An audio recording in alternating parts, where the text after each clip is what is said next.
लामाथिं ओंखारलांनानै आंखौ नाहरदोंमोन। मास मोननै जाबाय।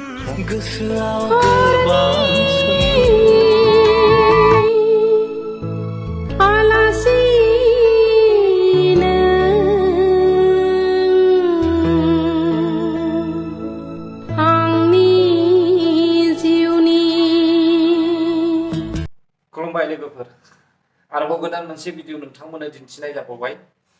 नोंथांमोना माखासे समनि सिगाङावहाय नैबे सावगारियाव होनाय भिडिअखौ नोंथांमोना नुखाबाय जानांगौ।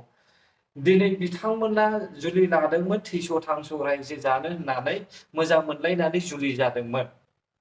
बै समावबो जुलि जानाय समावहाय बिथांमोना जुलि होग्रा पन्डितनिफ्राय माखासे रावफोरखौ खोनादों जानो हागौ।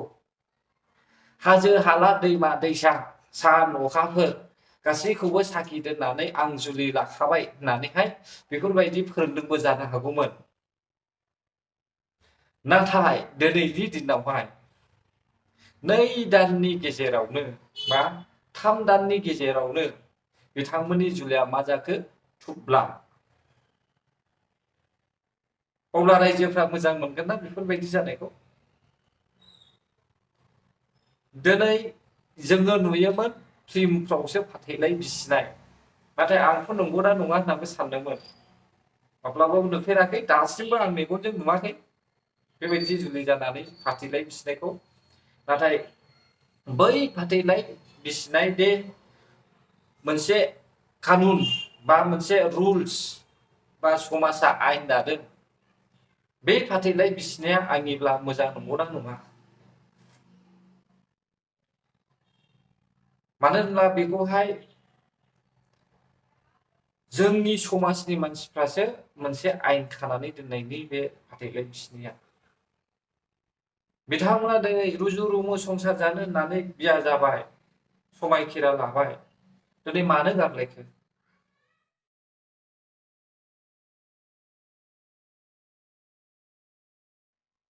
फाथैलाय बिसिनो सानोब्ला मानोथो जुलि जाया? जुलिबो जानो नाङामोन। जेखि जादोला बर' हारिनि समाजावहाय बेफोरबायदिया सोलिगासिनो दङ आरो सोलिलांबाय थागोन नामा होननानै आं सानो आरो।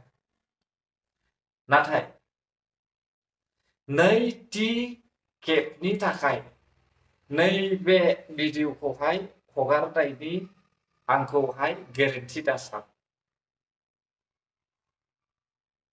अन्नानै आंखौ निमाहा हो बे भिडिअ हगारनायनि थाखाय। आरो माबाफोर भुल मोनदोंब्ला आंनि बिथांखि ब्लग इउटुब चेनेलनि गेजेरजों नोंथांमोना बुजायहरबानो जाबाय।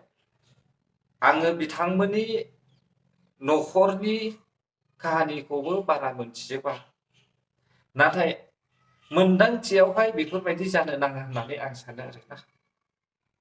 एसेनोसै रायजोफोर, आं भिडिअखौ बेयावनो दोनथ'नाय जासिगोन। आरोबाव खनसे आंनिफ्राय गोजोननायखौ बावहरग्रोनाय जाबाय। बाय।